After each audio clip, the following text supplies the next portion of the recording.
I'm sure you know people out there that tell you, I make X amount of money a year. I make $250,000 a year. I make 300 grand a year. And I used to think, wow, that is amazing that you make that much money. I always thought those people were so much smarter than me because they made more money. When I would do a mortgage application and see someone who made more money than me, which was almost everyone at that time, I thought they knew more than me.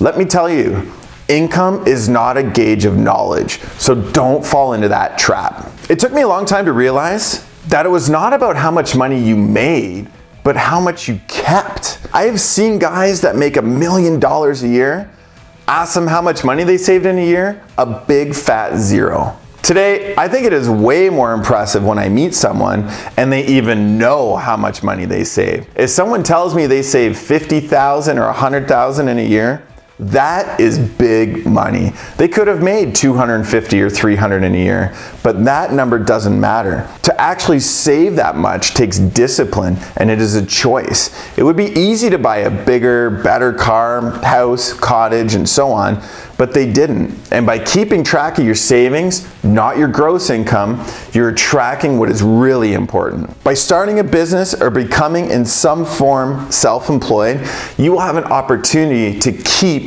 more of your money than if you were earning it at a job. When you have your own business, all of a sudden, everything you spend in order to generate income becomes a tax deduction. For most businesses, it is reasonable that you will need a cell phone, a car, internet access, maybe even a home office in order to work out of. Now, I would bet you are paying for all of these things already, except you are paying for these things with after-tax dollars. So let's look at this a little bit deeper.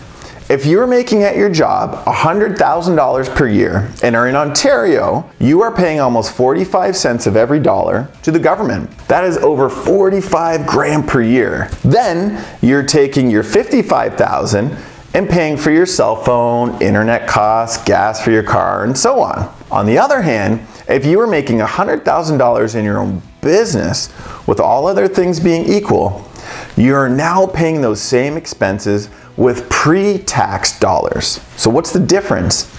Well, in that example, let's say all of your allowable expenses equaled $25,000 per year. I'm trying to use simple math here. If you are an employee making $100,000, as my example, you would pay $45,000 in taxes, then you would pay $25,000 in expenses, which would leave you with about 30 grand left over in what I would call disposable income or savings. If you take the same example of $100,000 in self-employed income or your business income, you would then take your expenses right off the top. That means that the $25,000 would come off of the 100 and you would pay tax on the $75,000. This would then put you at a lower tax rate of closer to 35%. Therefore, your total tax savings would be almost 27 grand. This is a savings of $18,750. This means that at the end of the year, you would have 48,000, almost 50 grand of disposable income instead of the 30. Same amount of income coming from different sources. That's over a $1,500 per month in this example difference. That is going towards your mission. Let's let that sink in. Rewind this part and play it again. I really want you to get it. Now, the beautiful thing is that you do not have to be 100% self-employed right from the start. You can enjoy these types of deductions even if you have a small business like we spoke about in the beginning. That's why we've been telling you along the way to have a secondary passion, as it will help you create wealth faster. Again, make sure you have a great accountant to help you with this. As I mentioned in my network marketing company, I was able to take the loss I had and use it as a tax deduction on my income taxes. I still had to live in my house, and because I had a home office, I was able to write off a portion of the interest on my mortgage, house insurance, heat, hydro, property taxes. I would have been paying them all anyways. Your accountability assignment. This is where things start to get a little fun.